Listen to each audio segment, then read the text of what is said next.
Hi mga loves! Palugsong nga sad mi ani sa opo no kay ngano syempre birthday man sa akong kamanghuran nya. Wala man jud may laing plano is managkot ra gyud mi. Nya gusto na ako unta nga mosimba mi anang alas 4 pero di na gyud kaya sa oras. So ang amo ani is managkot na lang gyud mi ani guys. So mao to grabe ka piki na mo nganing lakaw gikan sa isla pa ato lapo-lapo no alas 4:30 na gyud mi naanam mi sa balay pa ana ay nya kada paabot mi sa akong anak mga mo out sa iyang trabaho kay nanarbaho pa man siya sa fast craft guys kay may na lang po kay hapit na benteng klase ba. So may po ning bata kay ning diskarte po ni mitras bata pa ba wala pa gyud siya ingon nga nagpabadlong or ana wala gyud guys nanikabot ni siya iyaha. So mao to naabot na miya to barhin sa regla pinaspasay ang style kay syempre ang oras grabe kid kaapiki. Nya kinalan man mo apason ang alas 8 ng alas 3 pero nagpasalamat mi kay nakaabot ra gyapon mi sa oras sa dili pa jud ang last trip. Nya mao to pag humana mo og kanang panagkot amatik para dayon mi og taxi binta na lang kay naadyoy taxi dayon ba wala gyud ingon nga nagsige pa mi paabot bitaw. Nya mao to ang plano is mga on time sa Jollibee after mang panagkot pero wala na medyo time guys. So ang option na pod is mag-drive thru na lang nya di sad mi pwede mo kaon kay ang oras grabe na jud kagamay di gyud pwede kay syempre og kaon pa ta sa Jollibee man god di man sa na pwede nga mura tag ang kuan nga nagkauno kanang nagginokdanay. Syempre naman jud nang mag-moment pa istorya habang nga nagkaon-kaon. So mao lagi to naabot mi ni sa Jollibee Mactan diri na mi nag-drive thru kay duol naman sa ato agyod mismo sa ngasil. Unya mao to dinalian kayo sige la ko bantay ani sa oras nga di gid intaw mi mabiyaan yan ang chat na ko nga wala pa bagi last trip ay wala pa masad gid noon kay alas 7 pa man siya alas 7:20 man ka to naabot mi ani Jollibee.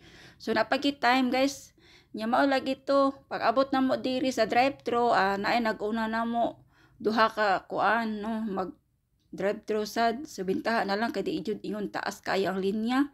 So dali rasad kay ang ilang gi-order gamay rasad pod pareha sa mga gamay ra. So ang among gi-order diri is kana ra yung kuan ra gud kay manok usa ka buok ingon ana lang gud kanang igo lang gyud namo kami lang upat kami sa lang ba kay ang budget pod grabe apikiha na hinata gani na ang budget in town gani sa kuan pasalamat yun mi nga na binirthday kay mao pud budget na mo lugar anang Jollibee kasi tinuod lang guys apiki gyud kaayo bitaw pa karon kay daghan jud kay mga bills gipambayaran pahuway bitaw pero sige lang laban nya mao man jud atong kinabuhi guys man kahumanan sila tayong laban kay ang pagsuway pod nakakanunay pero laban gyapon char.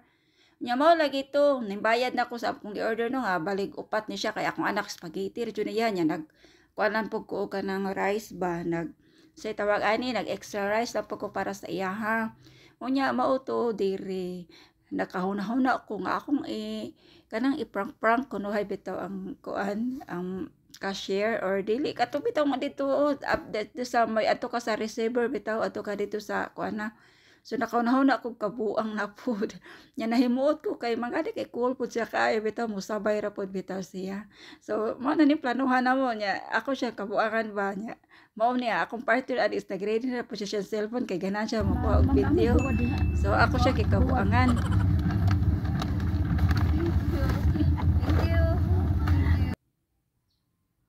Nya mao to na nami sa angasil guys naabot na nya ang among nasakyan ani is ang Edgel 4 ba ni o 5 ay 4 di siya guys. So mao to naabot nami sa Pantalan no dali ra kaayo kay kusog kay nimo dagan guys imora na dang duwa-duaan sa imong cellphone may bungla ka nindunggo na di ay. So naabot nami sa tulay nag sit up dayon ko gipagawas ko dayon ning mga paliton mga asa na gipamalit na mo sa Jollibee. Ako lang din gisugay kay ang spaghetti kay mara man lugar lagi kay di siya pwede aning manok. So diri namin nangaon nami kay after naman ni mamauli na tayo kay kapoy biya pagpuragaba ning lakaw no. Ari bang lakaw nga murag pinaspasay kay murag dinagan na style ba. Nya mga on ta diri at least ba nga mong pag-celebrate is maka-enjoy ko successful kay pinaka the best yun na kung plano is managkot mi or makauna man mi maabtan nga misa mao lagi ta to pero okay lang at least nakapanagkot na kay mara jud akong gipangayo kanunay sa Ginoo guys ang kabas ko jud sa lawas layo ra sa mga sakit nya magpasalamat ta sa mga blessings nga kanunay tong gi-receive adlaw-adlaw labi na sa atong gipangkaon mao jud na guys pinaka the best and see you to my next vlog bye.